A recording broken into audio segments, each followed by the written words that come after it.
Bonjour, bienvenue dans le podcast Danse avec le chaos. Je suis Doc La Luna. L'Inde, mon pays d'origine, m'a appris à danser avec le chaos, à faire des obstacles de la vie, des opportunités pour grandir. Après une carrière de médecin classique, je décide de quitter la blouse blanche.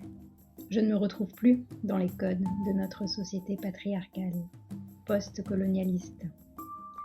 Les sujets qui me passionnent, se réapproprier les sagesses de son corps, de ses sens, de ses cycles, écouter les messages de son âme, incarner sa mission de vie et sa puissance, contribuer à partir d'un espace de guérison et d'alignement, être au service de la vie, déployer sa vision intégrative, incarner sa spiritualité dans ce monde. Ce sont des sujets que j'explore au quotidien avec les femmes de mon école, la Tribe Empowering School.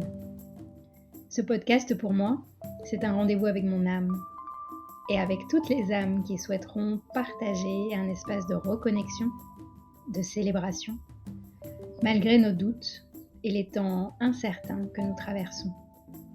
Je vous propose de transformer le chaos qui fait peur en chaos créateur. Namasté. Hello la tribe, bienvenue dans ce nouvel épisode de Danse avec le chaos, un épisode un peu particulier puisque je l'enregistre à chaud après une interview télé que je viens de faire là sur Canal 10 en Guadeloupe sur un sujet qui me passionne vraiment. Et donc on était 4 coachs et organisateurs d'événements autour de la santé et du bien-être invités. Et évidemment, comme j'ai plein de choses à dire sur ce sujet, je me suis dit pourquoi pas continuer la conversation avec vous ici dans le podcast. Donc le sujet, c'est le dev perso, est-ce que c'est un phénomène de mode ou une nécessité? Et en posant cette question, je vous la pose. J'aimerais savoir pour vous comment ça résonne, comment ça vibre, et ce que je vous propose de faire durant cet épisode et pourquoi pas de partager ensuite sur les réseaux sociaux. Mais comme d'habitude, petite bulle de reconnexion à soi. Je vous invite à vous installer confortablement, même si vous êtes debout en train de faire la queue au supermarché, même si vous êtes dans votre voiture, de revenir aux sensations dans le corps, au point d'appui.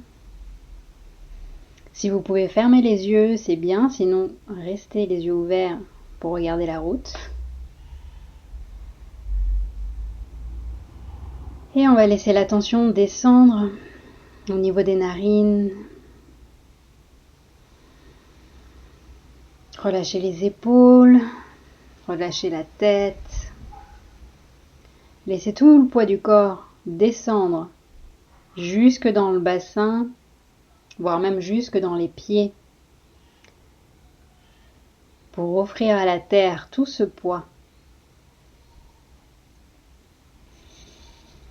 Et on va se laisser guider par notre souffle, en prenant le temps d'allonger l'inspiration et d'allonger l'expiration à votre rythme.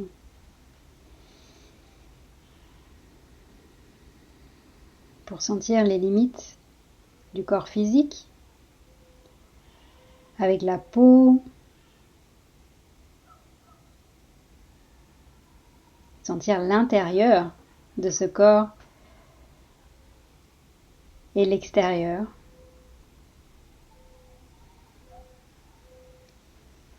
Si vous êtes visuel, peut-être que vous allez voir une couleur, une luminosité dans cette interface, ou peut-être que c'est simplement un ressenti. Peu importe. Ce qui nous intéresse, c'est de nous mettre en mode réceptivité du système nerveux et de laisser le mental fonctionner, les pensées circuler sans vous accrocher, pour être à l'écoute de comment ça vibre pour vous quand on pose les mots développement personnel. Est-ce qu'il y a plutôt une sensation d'ouverture dans le corps Ou est-ce que ça se ferme? Ou peut-être qu'il n'y a pas de sensation, c'est ok aussi.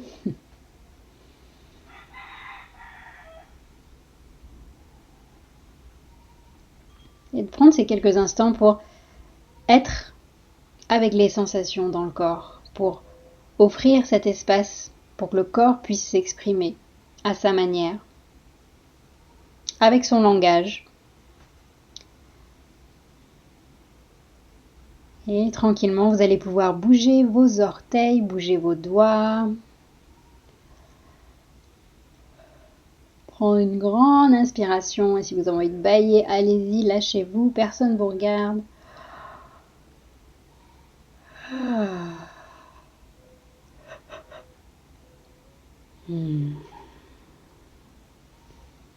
Merci. Alors, dev perso, phénomène de mode ou nécessité. Donc, je vais reprendre certaines des questions que l'animatrice nous a posées aux personnes qui étaient présentes sur le plateau. Déjà, je tiens à remercier Iman, la chroniqueuse qui a proposé cette émission, et je vous mettrai en lien dans le commentaire si vous voulez voir toute l'émission qui a duré 55 minutes. Comme ça, vous pourrez aller plus loin dans ce questionnement, dans ce sujet, qui a vraiment toute sa place, je pense, dans notre actualité. Dans l'une des questions qu'elle a posées, et évidemment qui m'ouvre moi une porte en mode ça pourrait être une dissertation de philosophie tellement c'est vaste le sujet, c'est quoi le développement personnel? Quel est son but? Et je vous pose la question du coup, pour vous c'est quoi le dev perso? Parce que j'ai l'impression qu'il y aurait autant de définitions que d'humains sur Terre. Si vous avez envie de faire pause même et de prendre quelques instants pour écrire des mots, pour noter ce qui vous vient, bienvenue. Alors pour moi le dev perso et son but, encore une fois c'est une définition vraiment personnelle et subjective et j'invite toutes les personnes à se poser la question avant de demander aux autres. Et dans mon expérience, dans mon vécu, le développement personnel c'est pas seulement une nécessité, ce serait même une urgence dans l'état actuel du monde. Et comment je le décrirais, c'est l'art subtil d'enlever les couches de l'oignon pour se reconnecter à son étincelle de vie, à la vibration de son âme. Et les couches de l'oignon, c'est quoi? C'est tous nos conditionnements, tous nos croyances qui ont été inculquées depuis l'enfance, puis ensuite à travers notre éducation, à travers ce que la société nous dit de faire ou de pas faire. Et tous ces conditionnements, en fait, dont on a hérité aussi de nos lignées, et qui font que on a des comportements, des attitudes, qui, à un moment donné de notre vie, peuvent nous aider à survivre, à créer une vie comme celle qu'on attend, soit de la société, soit de notre famille, soit de références extérieures. Et à un moment donné, après une traversée, une rupture, une disruption, que ce soit une maladie, que ce soit une rupture relationnelle, la perte d'un emploi, il y a cette fameuse crise existentielle qui arrive, et d'ailleurs elle est de plus en plus jeune maintenant. Et cette disruption provoque la grande question de ok, en fait, j'ai été conditionnée par mes couches d'oignon, et si j'enlève ces couches, qui suis-je? Il peut y avoir même une sensation d'être quelqu'un d'autre, en fait. Parce qu'on a tellement appris notre rôle par cœur, on a tellement porté nos masques, que quand on réalise qu'on est constitué de plein de masques, ça peut être assez brutal comme prise de conscience. Et pour moi, le développement personnel nous permet en fait de prendre conscience de cette réalité et dans un deuxième temps d'accepter d'aller visiter ces masques, ces couches, de les accueillir parce qu'elles sont là pour une raison. Elles nous ont permis de nous développer dans ce monde pas facile et de voir si elles sont toujours d'actualité pour les enlever et nous permettre de sortir de notre coquille de Bernard l'Ermite en fait. Pour moi, la question de quel est le but du dev perso, c'est difficile d'y répondre parce que c'est une question existentielle et j'ai envie de dire, c'est une question d'alignement. À un moment donné, on est là sur Terre pourquoi?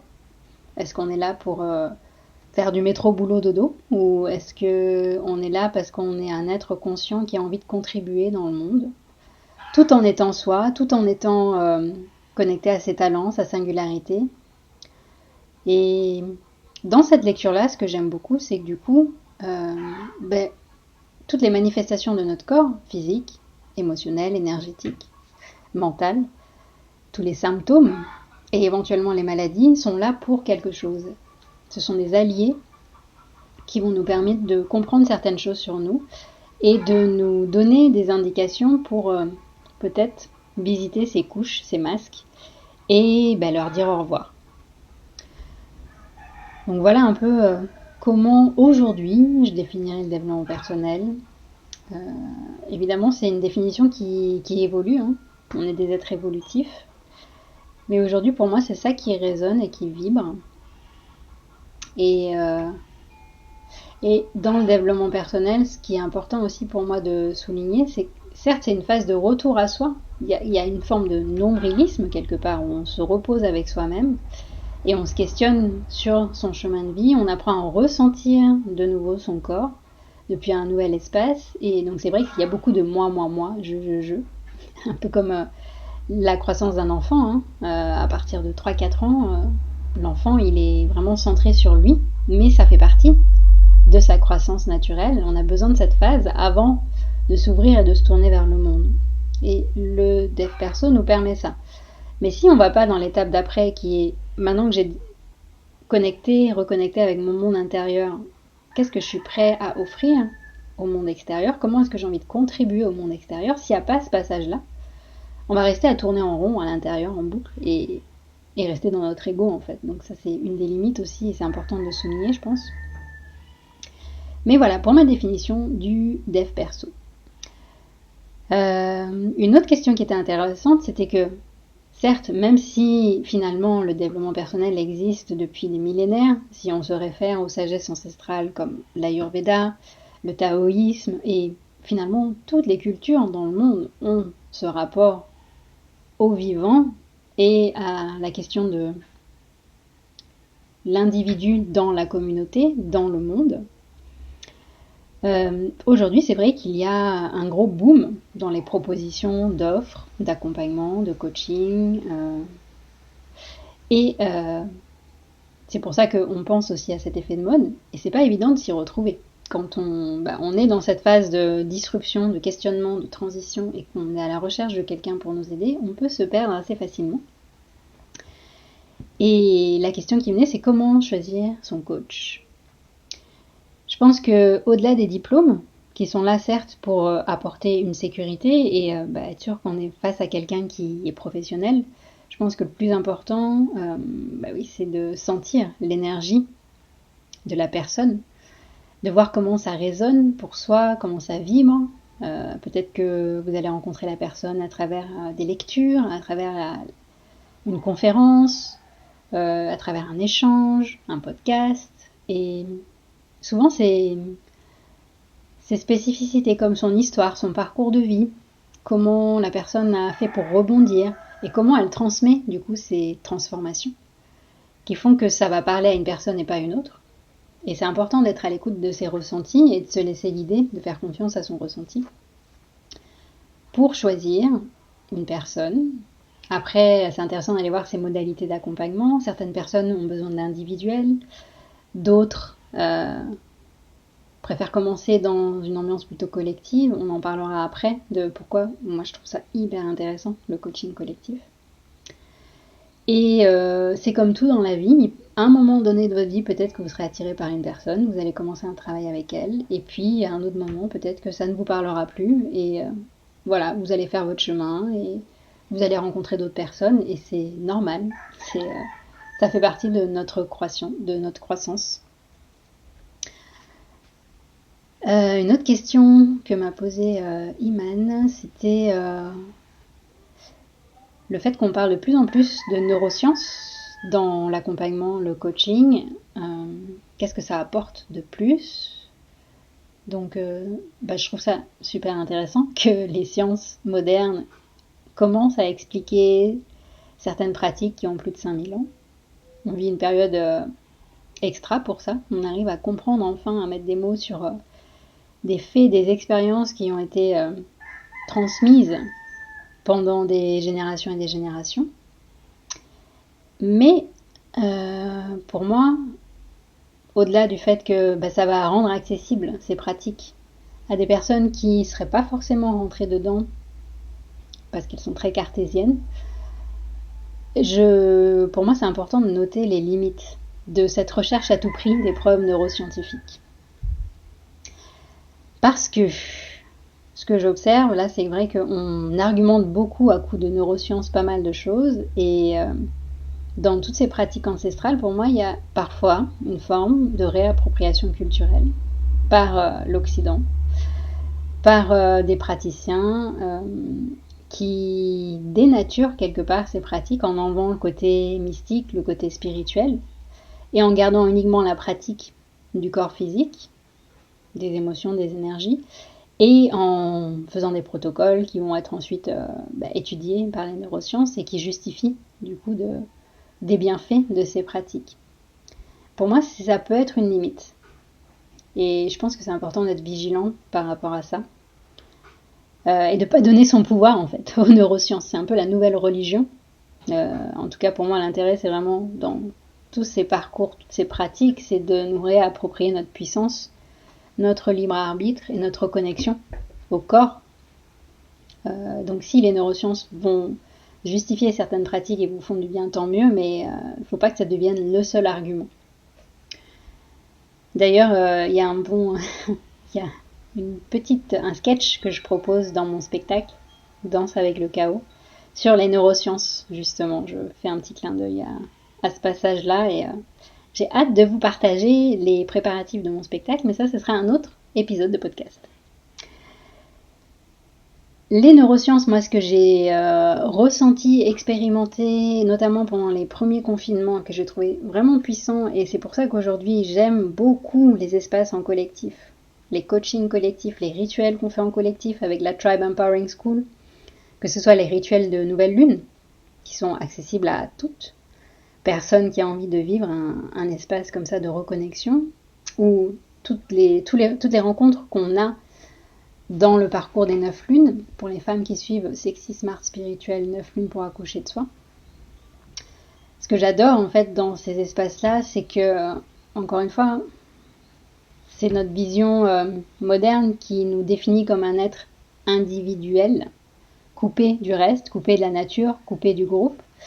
Mais intrinsèquement, on fait partie de quelque chose de plus grand, qui nous dépasse. Comme les mammifères, on a besoin de se sentir appartenir à une tribu. Et de la même manière qu'on a vécu des blessures, des traumas, et qu'on est dans une phase de guérison et de réappropriation et d'empowerment, on a besoin d'un espace individuel, mais on a aussi besoin d'un espace collectif. On a été traumatisé, enfermé dans une société patriarcale, coloniale, en collectif. Donc on a besoin de guérir aussi en collectif. Cette énergie de la tribu, pour moi, elle est essentielle, et ça s'explique simplement par le fait qu'on a dans notre cerveau limbique, le cerveau émotionnel, on a une population de neurones qui s'appelle les neurones miroirs et qui sont stimulés quand on est en contact avec d'autres êtres humains et qu'on est capable de ressentir ce qu'ils ressentent. Et ça nous met dans notre humanité. Là où on pourrait être confronté à un conflit avec une autre personne ou avec un groupe, où le mental et le système nerveux analytique se mettraient dans une phase de survie, de stress, avec l'envie d'attaquer ou de fuir, les neurones miroirs vont pouvoir quelque part apaiser et aller chercher qu'est-ce qui nous connecte, même dans le conflit. Et à l'inverse, quand on est dans un espace non conflictuel, un espace de confiance, de sécurité, comme un cercle, ça va venir connecter à nos ressources humaines, des parts de nous auxquelles on s'est coupé, et le fait de connecter avec une autre personne qui vit une émotion qu'on peut aussi vivre, ça nous réveille cette reconnexion à nos ressources. Donc voilà, ces espaces collectifs, si vous sentez l'appel, je vous invite vraiment à expérimenter. Et comme je vous le disais, à chaque nouvelle lune, nous, à la Tribe, on propose une rencontre, un cercle de nouvelles lunes. Donc vous êtes les bienvenus. Et enfin, dernier sujet autour du développement personnel qu'on a abordé et que j'aime beaucoup maintenant parce que je commence à avoir l'habitude, hein, ça fait 10 ans qu'on me pose toujours la même question. Comment faire attention aux sectes, aux déviations, aux gourous, à la manipulation dans ces milieux non conventionnels. Donc évidemment on avait la question aussi aujourd'hui, et notamment avec la place de la Mivilude, cet organisme qui est chargé de repérer justement les comportements à risque sectaire. Et alors, pour moi, c'est hyper important de revenir à la définition originelle du mot gourou, qui vient du sanskrit. Le gourou, c'est celui ou celle qui porte une étincelle, une lumière, et qui va éclairer le chemin. C'est ça, point. Maintenant, comment on utilise le mot gourou en Occident, c'est la personne qui a soif de pouvoir, qui veut manipuler les autres, qui veut contrôler, qui va avoir un ascendant sur l'autre, qui du coup va profiter des faiblesses des autres pour imposer ses pratiques, ses points de vue. Ça, c'est vraiment une définition occidentale. Et j'aime bien dire, moi, que dans cette définition occidentale, des gourous, il y en a partout. Partout où il y a des humains, il y a des gourous. Que ce soit en médecine, que ce soit dans les pratiques de médecine alternative et complémentaire, que ce soit chez les thérapeutes, chez les coachs, chez les politiciens, chez les profs, enfin, tout le monde, partout, on a des gens qui veulent prendre le pouvoir sur les autres. Donc, forcément qu'il y en a aussi chez les coachs. Et c'est pas uniquement cette population-là qui est visée. Et moi, je pense qu'il faut absolument en parler, justement, de ces personnalités, des caractéristiques des personnes qui prennent le pouvoir sur les autres. Je pense qu'on devrait enseigner ça déjà à l'école, d'identifier les comportements, les mots, les méthodes de manipulation qu'utilisent ces personnes pour avoir l'ascendant sur les autres. Et voilà, ça demande de sensibiliser les personnes et d'en parler en fait dans les différentes communautés. Et je pense que ça fait partie du chemin d'autonomisation et d'empowerment qu'on doit commencer dès le plus jeune âge, sans garder ça en mode tabou. Et en rappelant encore une fois que c'est partout, ça existe partout. Parce que là, depuis ces 3 dernières années, on a comme une chasse aux sorcières de tout ce qui sort de la médecine conventionnelle, dictée par les gouvernements. C'est vraiment une chasse aux sorcières. Hein. Je sais que dans les textes de l'éducation nationale au moment des reprises de l'école après les confinements, il y avait des conseils diffusés aux parents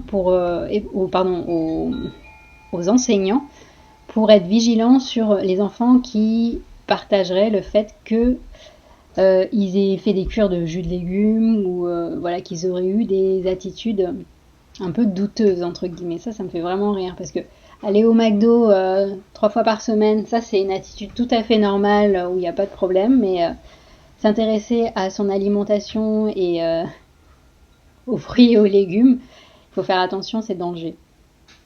Bref, voilà, tout ça pour dire que c'était un chouette moment de partage et que j'ai vraiment à cœur de moi aussi diffuser cette information et d'ouvrir l'espace de discussion, de débat. Et donc si ça vous intéresse, n'hésitez pas à répondre sur les réseaux sociaux, à me taguer, n'hésitez pas à Nathalie Doclaluna, et voilà, si vous sentez l'élan aussi d'ouvrir des espaces comme ça d'échange, de partage. C'était pas vraiment un débat aujourd'hui parce que finalement tous les invités étaient un peu dans la même vision.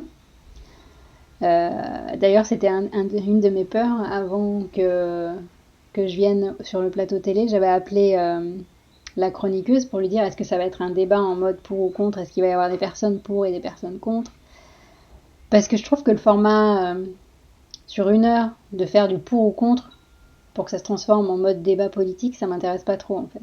Surtout quand c'est la loi du celui qui parle le plus fort, qui est en mode mâle, alpha, yang. Je trouve pas que c'est intéressant.